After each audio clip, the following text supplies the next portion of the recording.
You may have noticed my hair is a little crazy today.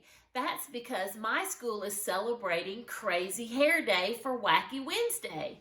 So all you FEB students, I hope you're joining me and not leaving me hanging with this crazy hair. Well, let's get to our story for today from 13 Alabama Ghosts and Jeffrey. This story is one that is set in Mobile, which is down in the southern part of the state, close to the beach. It's called Mobile's Pipe-Smoking Sea Captain. The captain had the rolling gait of a man who had done most of his walking on the decks of ships and who had sailed long enough to set his pulses throbbing with the rhythm of the sea. No one now living remembers him, but many people recalled hearing their grandparents tell about this strange man, so silent and withdrawn that his neighbors on Mobile's State Street had hardly more than a nodding acquaintance with him. These neighbors called him simply the captain, and after a while it seemed that he had no other name. It was rumored that he had left his ship after an angry disagreement with another officer, and the captain had stubbornly refused to apologize for his hasty, bitter words. After he moved into the house on State Street, he was often seen pacing restlessly about in his yard. On fair days and foul, he wore his captain's hat set firmly on his graying hair, and as he paced, he blew clouds of smoke from his stubby pipe. So constantly did he smoke his pipe, it seemed almost a part of him. Some people said that the captain had seen every great seaport in the world, and that his house was filled with curios collected in faraway places. Few people ever saw his treasures, though, for the captain almost never had guests. For a while after he moved to State Street, seafaring friends in town between voyages used to come see him. But gradually their visits became more and more infrequent, and then they finally ceased entirely. The captain was obviously lonely, but he rejected all gestures of friendship from his neighbors. He could not be congenial with landlubbers who had never known the wonder and the majesty of the sea. He yearned for companions who shared his love for ships and whitecaps and churning waters. Sometimes his homesickness for ships and water exerted a pull as strong as the tide itself, and he would spend entire days along the docks watching freighters load and unload their cargoes. These were his happiest times. Late in the afternoon, after a day along the waterfront, he would give a smart salute to a ship moving out of the harbor, and then he would turn toward home, never looking back. Often he stopped to rest on a bench beneath the giant oak trees in Bienville Square. He would sit there smoking his pipe and savoring the events of his day among the ships. The visits to the waterfront, however, gave the captain only temporary solace. He tried to occupy himself at home, puttering about in his garden, but somehow weeding and pruning and transplanting were only dull, meaningless tasks. And after an hour or so of gardening, he would sit on a bench under the trees and smoke his pipe and gaze into space. People who lived nearby no longer attempted to be friendly or even bothered to speak when they passed. Occasionally, someone would comment on the captain's increasing gauntness and on the look of trapped agony in his eyes. But others would retort, "Well, if he would even be halfway friendly, he wouldn't be so lonesome. He acts like he thinks he's too good to associate with us, so let him alone." Early one morning, the captain left home, smoking his pipe and wearing his cap proudly, as a ship's officer should. He spent the day wandering around the wharves, admiring the ships, and chatting with the sailors about happenings on their latest voyages.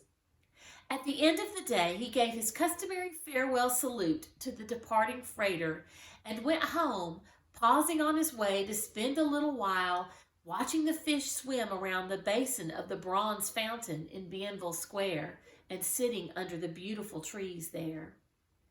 The people who met him on this return trip said later that he had a resolute and determined air about him, the look of a man who had made a decision after a long period of wretched uncertainty. The neighbors saw the captain go into his house. In a few minutes, they heard the sharp crack of a shot, followed by the sound of someone falling downstairs. When they forced their way into the house, they found his body lying at the foot of the staircase, a pistol clutched in his hand, and his captain's hat still on his head. Beside his body lay his pipe, warm from his final smoke. Sometime after the captain's suicide, Charles Smallwood, an Englishman, bought the house on State Street, and at his death, the property went to his son, William Smallwood. It was after the William Smallwood family moved into the house that the visitations of the captain's ghost began. One night, Mr. and Mrs. Smallwood were awakened by a loud noise that sounded as if someone had fallen down the stairs. Mr. Smallwood was certain that one of his sons had tripped in the dark and tumbled downstairs, but he found them asleep in their beds. Nothing was on the stairs. After they were awakened for several nights by the disturbance, and after they failed to find any explanation for the bumps and the thuds, Mr. and Mrs. Smallwood accepted the theory offered by the neighbors that the mysterious noises were caused by the captain's ghost, who was doomed to return and reenact his suicide as punishment for taking his own life. As time passed, the captain's ghost began to supplement his nocturnal noises with daylight strolls around the yard. Mrs. Smallwood was terribly frightened one morning to see a strange man walking among her flowers and the trees, and her fright turned to terrified amazement when the man slowly vanished as she stared at him. When she told the neighbors about this experience and described the intruder to them, they assured her that that description fit the captain perfectly, even to the cap on his head and the pipe in his mouth. This ghost not only made uncanny noises at night and was visible by day, but he also possessed another disconcerting quality. His presence was marked by the strong odor of tobacco being smoked in a pipe. Often when Mrs. Smallwood was busy in the house, there would come drifting in from the backyard the unmistakable odor of tobacco smoke. After a couple of confirming sniffs, Mrs. Smallwood would go swiftly out the back door and around the corner of the house, sure that she would catch her sons indulging in the evil habit of smoking. "Willie, where are you boys? Don't try to hide from me. I know you're out here smoking. I smell the tobacco. Come here this minute," the irate mother would order. But although the odor of tobacco smoke grew heavier and heavier, nobody came and nobody answered. Once, in her search for the smokers, she glimpsed a nautical cap vanishing into a clump of trees. And once, as she was ordering her boys to step forth like men and confess to their misdoings, she heard a deep voice chuckle, followed by a salty oath. The Smallwoods, though upset by these episodes, would likely have continued to live on State Street if the captain had not begun annoying their cook, who was one of the best in Mobile. Mrs. Smallwood knew that her cook was extremely afraid of the spirit world, and she had tried to keep her from learning of the captain's ghostly visits. But one morning, the cook came running into Mrs. Smallwood's room, trembling so that she could barely speak. "A man wearing a funny cap has been standing in the kitchen door," she mumbled. "And when I asked him what he wanted, he just went away. He didn't walk off like folks. He just sort of melted away a little at a time." Mrs. Smallwood tried to calm the woman by telling her that she had only imagined seeing the stranger. Her servant, still trembling, reluctantly returned to the kitchen, and there stood the captain again. This time, all of Mrs. Smallwood's persuasive powers could not entice the cook to stay. Her highly prized servant did not stop to listen or even to pause long enough to get her hat and coat. She dashed out the door and was never seen again. Mrs. Smallwood's own nerves had almost reached the breaking point. The frequent appearances of the old sailor and the penetrating smell of his pipe had become unendurable. As soon as they could find another house, the Smallwoods moved out, leaving the captain in undisputed possession of the house.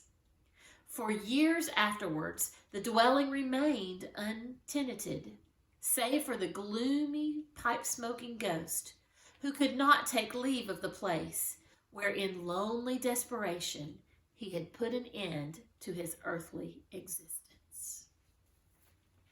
That one's a really sad story. And as I was reading, it got me thinking about people in general. Because right now, it's a little bit of a sad time and a little bit of a lonely time. And that was the captain's problem. He was lonely. So I thought it would be a great challenge to challenge you all to reach out to those people who you know who might be feeling especially lonely right now. Maybe you could draw them a picture or write them a note and put it in the mail and send it to them and cheer up their day. The other challenge that I have for you for today is the thinking challenge.